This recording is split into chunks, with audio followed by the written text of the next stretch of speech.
Well, hi, everyone. As Scott said, my name is Hunt Allcott. I'm a professor in global environmental policy and the director of the Stanford Environmental and Energy Policy Analysis Center.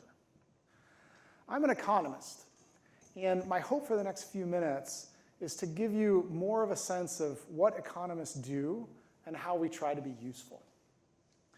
Economics, at its core, is the mathematical and data-driven study of policy evaluation. And most of what environmental economists do is that we try to answer the following question. How can we make environmental policy more efficient and equitable?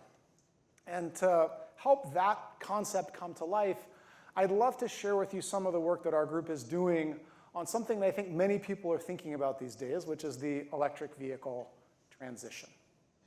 Now, the backdrop for this is, of course, that electric vehicle market shares are growing over time worldwide and are expected to continue to do so, especially in China and less so in the United States. And a key driver, a key policy lever of this change is electric vehicle subsidies, including rebates and tax credits given to consumers. In essence, what we're doing is greasing the wheels of this energy transition with a shower of cash. Now, governments are experiencing at least two problems with this approach. A first problem is cost. It's estimated that over the last 15 years, China spent $183 billion on consumer-facing EV subsidies. And in the US, before our own electric vehicle tax credits were repealed last year, it was projected that those tax credits under the IRA over a 10-year period would cost the government $390 billion. And of course, in an era with increasingly tight government budgets, governments are asking, how can we be more efficient? How can we get more bang for our buck? A second problem that governments are facing here is around equity. This, in red, is a histogram of the household income distribution for folks in the US who bought new electric vehicles in 2023. Superimposed over it, in gray, is the household income distribution for the full US population. And so this is saying people who buy new electric vehicles are relatively rich. And in fact, their median income is twice the median of the overall US population. If you don't like histograms, here's a more memorable figure. The concern is that we're showering cash on the mansions of rich people when we decide to subsidize the purchase of new electric vehicles. Now, our group, in light of these problems, is then interested in this version of the standard environmental economics question. How can we make the EV transition more efficient and equitable? And our recipe for doing that really has three parts. The first is unique data partnerships with industry data providers. So, for example, we made friends with the folks who run the computer systems at car dealerships. And through that partnership, we now have access to transaction-level negotiated prices on tens of millions of vehicles that have been sold in the US over the last few years. We take that kind of data, and then we then go to backward-looking evaluation of Biden-era policies. And then we can also construct forward-looking simulation models of the auto industry in equilibrium under different future policy alternatives. Let me share three of the insights that are emerging from this work.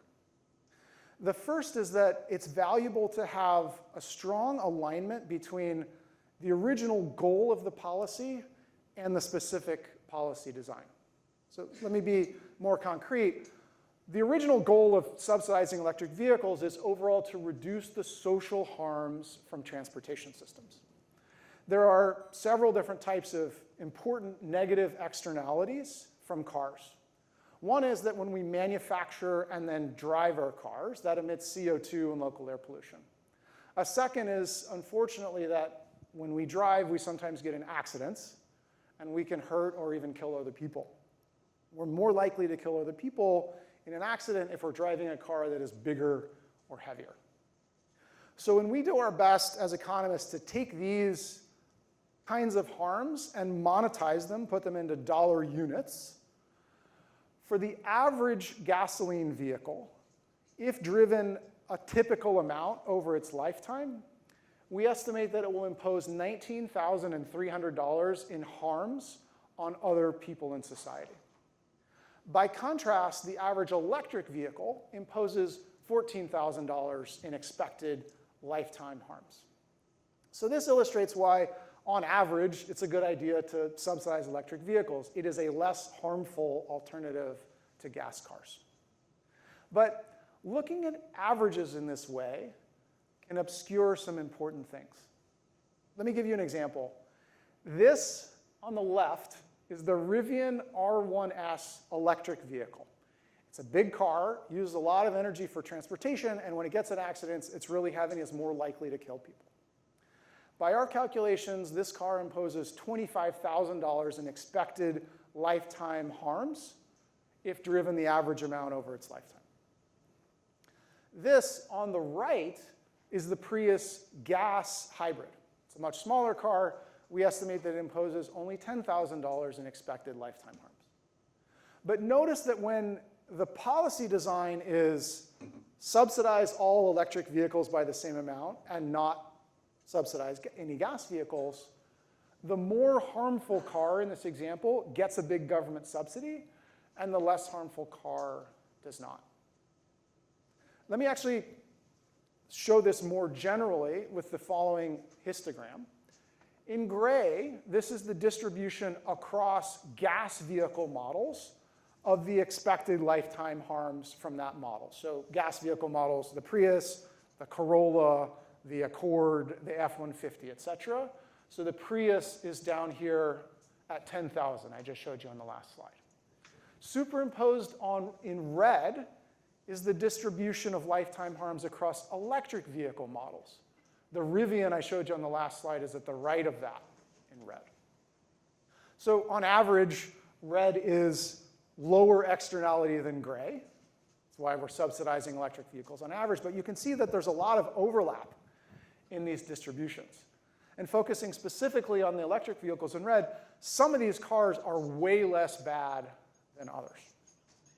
So then you might ask, well, what if we had a tighter alignment between the initial goal of reducing harms from transportation and the policy design?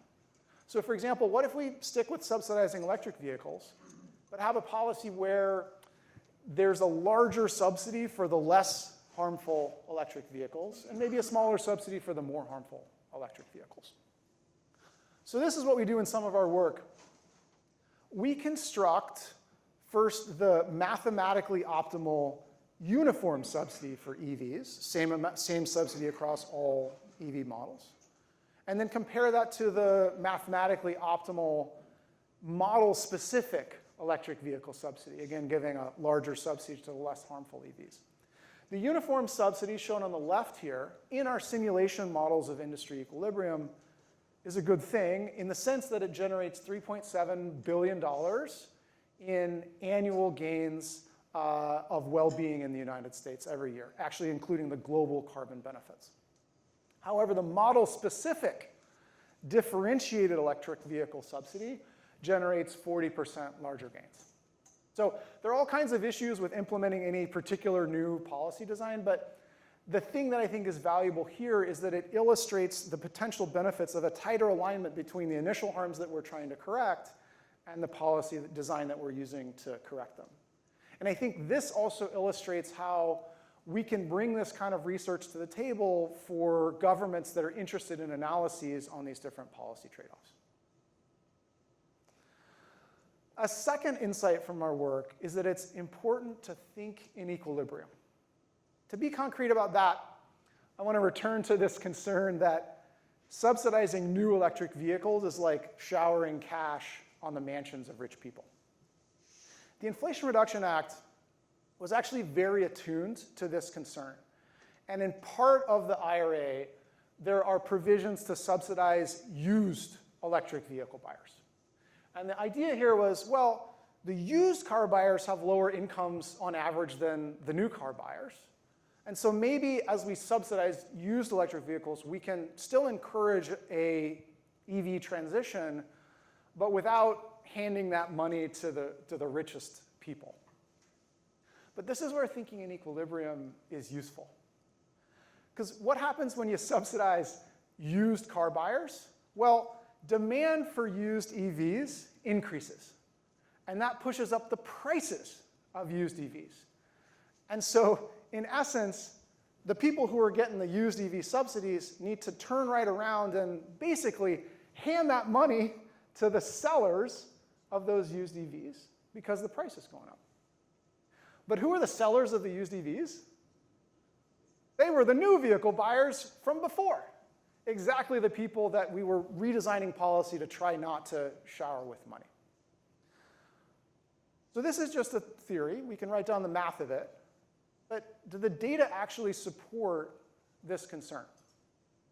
Well, remember I told you that we made friends with the folks who run the computer systems at car dealerships.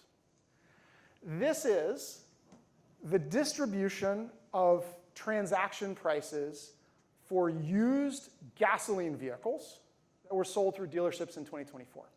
And all I want you to see here is there's nothing particularly interesting. It's a pretty smooth distribution. This is the distribution of transaction prices for used electric vehicles transacted in 2024.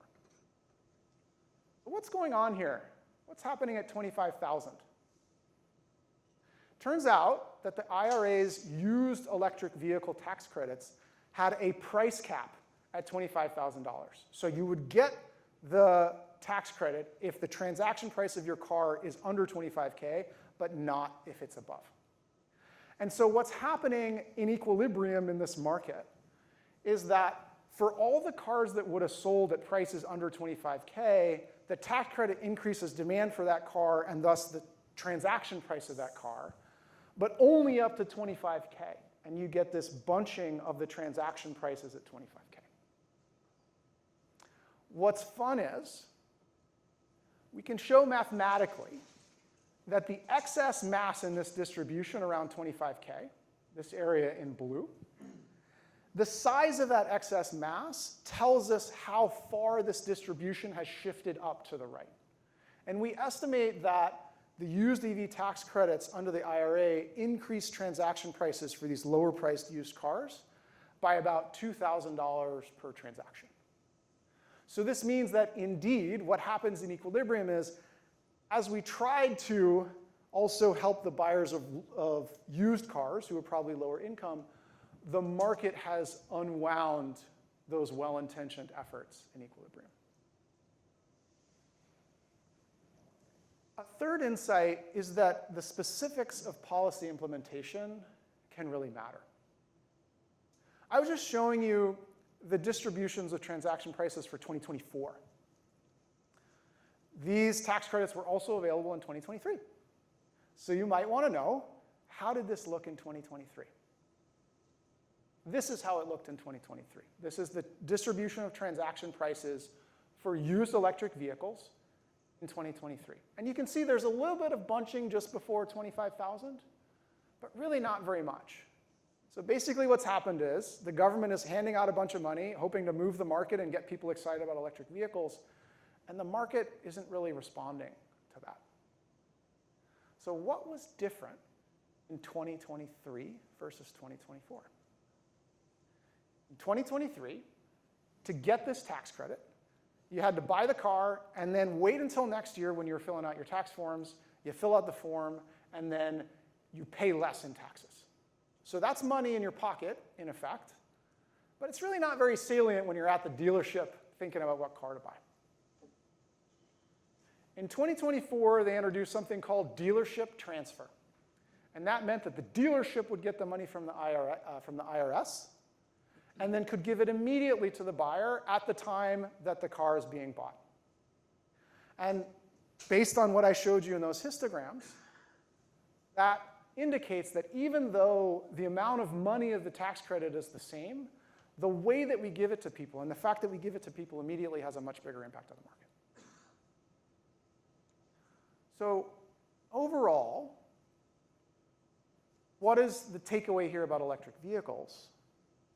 A key takeaway is that the mathematically optimal policy design is not just EVs are better than gas cars, so let's subsidize them. The mathematically optimal policy design is also going to include thinking about what's the direct map from the harm to the policy. Second, what's going to happen in equilibrium in the market when we implement the policy? And third, how can we design the details of the implementation so that the incentives have the biggest impact on consumer behavior? Let me just conclude by zooming out and mentioning the full scope of our research agenda. One part of it is on decarbonizing transportation, the work I was just talking about. A second part is on electricity market design for a decarbonizing system. And a third area is around corporate sustainability strategy. And my hope is that overall, this research can help us use economics to help design efficient and equitable policies for a sustainable world. Thank you very much.